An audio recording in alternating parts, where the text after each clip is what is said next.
It's definitely hard to get up and speak after that wonderful, a little emotional there. Another reason to be emotional myself is I get to introduce one of my former students, Rachel Jackson, a student of mine at Mark Twain Elementary, now grown up and in high school at Westerville North High School. Also, J.D. Coffey, who's a student at Westerville South High School. And I often wonder, what do teenagers do when we're not watching them all the time? And they have secret lives. And they want to share that with you now, the secret life of an American teenager, the 21st century edition.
Okay, so what you just saw was a little bit of an overview of our day, and we know that as we get older, things are going to get harder, we're going to experience more stresses, but right now, these are the things that are weighing on us, and that's what a day looks like typically, but a lot of times I'll get up before 5 a.m., I go to swim practice, I go to school, I go back to swim practice, and then sometimes I give swim lessons, and sometimes I have classes to do homework for, I have AP classes, and we're doing these things to try to prepare for college and make ourselves better people. I too have a similarly difficult schedule. I get up in the morning, I get to school generally before 7, so I can beat the rush of people, get my parking spot. I'm there until 3. I actually don't have a lunch. The closest thing to a break that I get is my first period class where I'm in the guidance room helping them out. Earning some service hours while I'm in school. After that, I go to volleyball. I have volleyball anywhere from 5 to 8, depending on whether it's a game or a practice. After that, I go home and try to do all my schoolwork. I'm in 8 IB classes, 4 of which are higher level. And if I go to bed before like 1 o'clock in the morning, that's a pretty good night. And so, as you can tell, we're pretty busy for our age, and we've been trying to figure out how can we try to alleviate the stress that we're feeling, and we figured out that technology can be a really good help for this. The first piece of technology that I'm going to go over is the smartboard. I know that a lot of you teachers use this already. Being able to write your notes up on the board and put them on somewhere. Physics class does this. He takes his notes, puts them online, and then we can go back through and look at them. If we're doing any problems, we can look at some examples and figure out how these things are going to work so we can study better, learn better, and eventually do better on our exams. Another way this can really help is I've experienced with my AP chemistry class with my teacher, Mr. Bracken, out there in the audience somewhere. A lot of times I'll be, wow, I don't know how I'm going to learn about intermolecular forces. I have no idea what that is. I'm sick. I don't know how I'm going to be ready for school tomorrow, but lo and behold, there's a podcast about it online, and I am ready to go. I sit down on my couch with a bowl of chicken noodle soup, watch the notes, and I'm ready for class the next day. This is very similar to the flipped classroom example that I'm sure a lot of you are familiar with, where the teachers post their notes online, whether through podcast or video or just sheets of notes. The students can go home, learn them, and then come to school the next day and start doing some homework with the teacher. So they get more one-on-one practice with the information. They can get a better grasp of what they're trying to do, what they're trying to accomplish for their exams.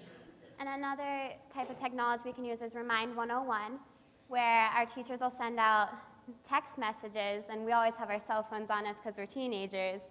And my anatomy class says this, and a couple weeks ago I had a huge test over the muscular system, and I totally forgot until 9 o'clock the night before when I got a text message, and I was ready for the test the next day.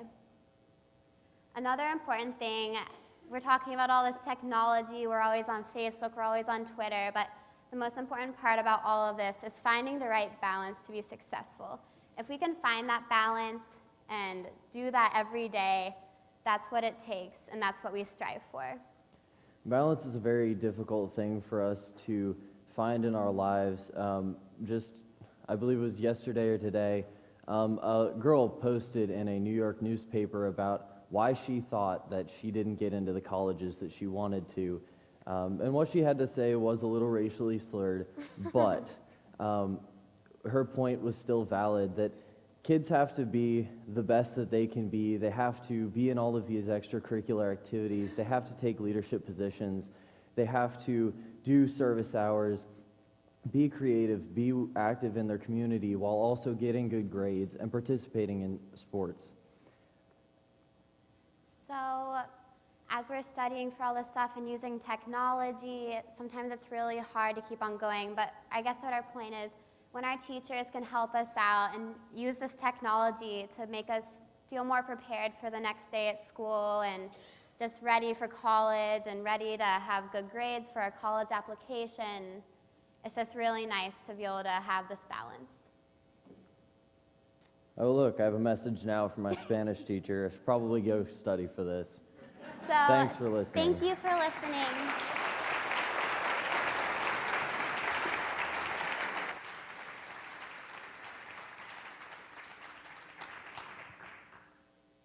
And gift basket number 4, 31 gifts, mini organizer, spaghetti dinner for 4 at Fazoli's, strawberry lemonade drink mix, and basket liner from Crate and Barrel.